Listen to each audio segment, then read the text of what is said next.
তো প্রিয় বন্ধুরা, নিশ্চয় আপনারা ভালো আছেন। তো আমিও ভালো আছি। তো আবারও চলে আসলাম আপনাদের মাঝে। তো আজকে আমি চলে আসলাম পাইসকা গ্রামে। তো এই গ্রামের মানুষ এবং কি করে, কি কি ফসল চাষ করে, দেখতে কেমন, বাড়িঘর কেমন, সবকিছুই আপনাদের দেখানোর চেষ্টা করব। তো তাহলে চলুন আমরা ভিডিওটা শুরু করি। অপরূপ সুন্দর একটি গ্রাম পাইসকা, যেখানে রাস্তার দুপাশেই দেখা যায় অসংখ্য নারিকেল গাছ। এই পাকা রাস্তা দিয়েই মানুষ যাতায়াত করে। এই পাইসকা গ্রামে অসংখ্য শীতকালীন সবজির পাশাপাশি চাষ করা হয় ধানের। তো বর্ষার পানি না ওঠার কারণে সারা বছরই কোনো না কোনো শাক সবজি চাষ করে থাকে এই গ্রামে। ছোট ছোট বাচ্চাদেরও ছোটবেলা থেকেই সামলে নিতে হয় এই কৃষিকাজের সাথে, মানিয়ে নিচ্ছে ছোটবেলা থেকেই। আর আরেকজন এই ধানগুলোকে আলাদা করছে খুব পরিশ্রম করে। এভাবেই গ্রামের মানুষগুলো দিনের পর দিন খেটে যায় এবং নতুন ধান গড়ে ওঠায়।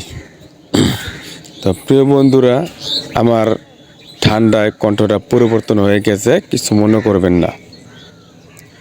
তো এটা পাইসকা গ্রামের ছোট্ট একটা বিল। তো অসংখ্য শীতকালীন সবজি দেখা যাচ্ছে।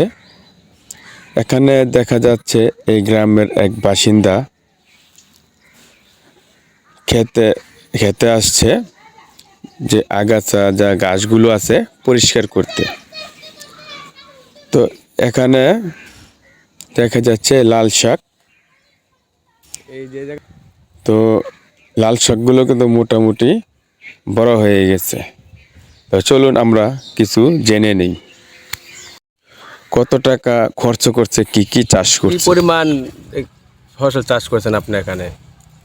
আমি 10.5 শতাংশ জমি করছি। 10.5 শতাংশ। হ্যাঁ, তো লাল এই শাক করছি,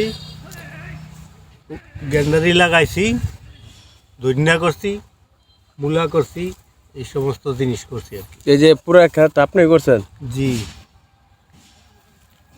তো বিক্রি করে ফেলছেন সব নাকি? সব এই কেলের যে ফসলটা আছে এইটা বিক্রি করে ফেলেছি। কেটে বিক্রি করে পাইকারি বিক্রি করছেন? কত বিক্রি করলেন? 2800। 2800। রাস্তার দুধারেই নারিকেল গাছগুলো এই গ্রামটাকে করেছে আরো সুন্দর।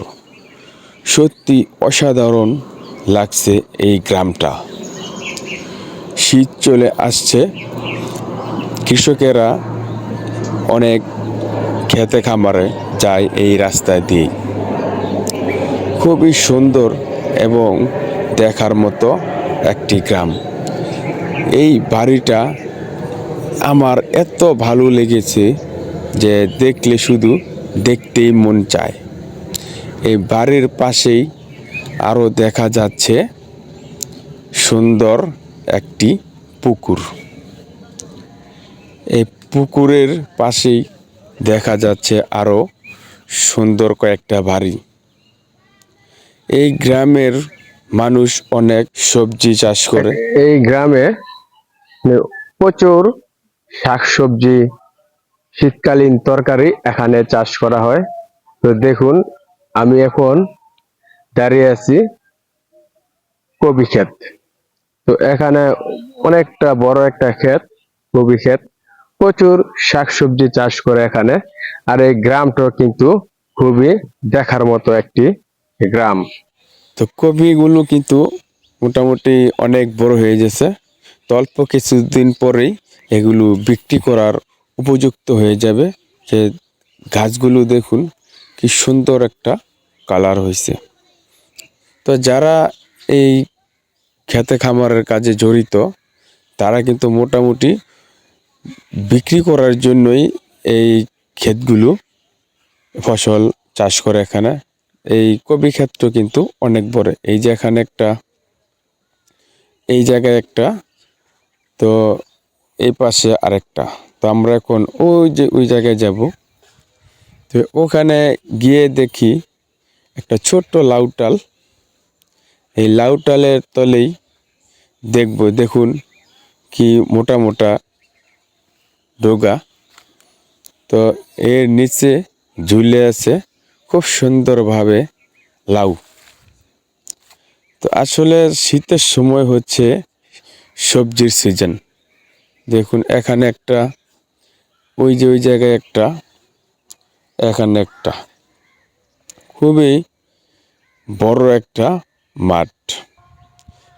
এখানে কপির পাশাপাশি চাষ করা হয়েছে মূলা। মূলাও অনেক বড় একটা ক্ষেত। এর পাশেই আছে আবার ছোট্ট একটা কলা বাগান। এই কলা বাগানের কিছু কলা আপনাদের দেখাবো।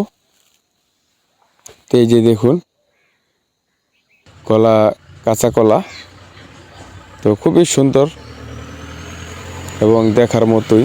আসলে বন্ধুরা, গ্রামগঞ্জ আমার খুবই ভালো লাগে, অনেক সুন্দর লাগে। আর এই রাস্তাটাই হচ্ছে মেন রাস্তায় গিয়ে মিলিত হয়েছে। যারা হুন্ডা দিয়ে যাচ্ছে, এটাই মূলত প্রধান যে পাশিয়া রাস্তা। গ্রামটা আছে আপনাদের দেখানোর চেষ্টা করলাম খুব অল্প সময়ের মধ্যে। আসলে পাশিয়া গ্রামটা আমার কাছে খুবই ভালো লেগেছে। সুন্দর একটি গ্রাম, মানুষের চরিত্র, কথাবার্তা, ব্যবহার সবই আমাকে মুগ্ধ করেছে। তো বন্ধুরা, ভিডিওটা শেষ করার আগে আপনাদের একটা অনুরোধ যে আমার চ্যানেলটা সাবস্ক্রাইব করে সঙ্গে থাকবেন। তো আল্লাহ যেন আপনাদের সুস্থতা দান করে, সেই কামনায় বন্ধুরা বিদায় নিচ্ছে। আল্লাহ হাফেজ।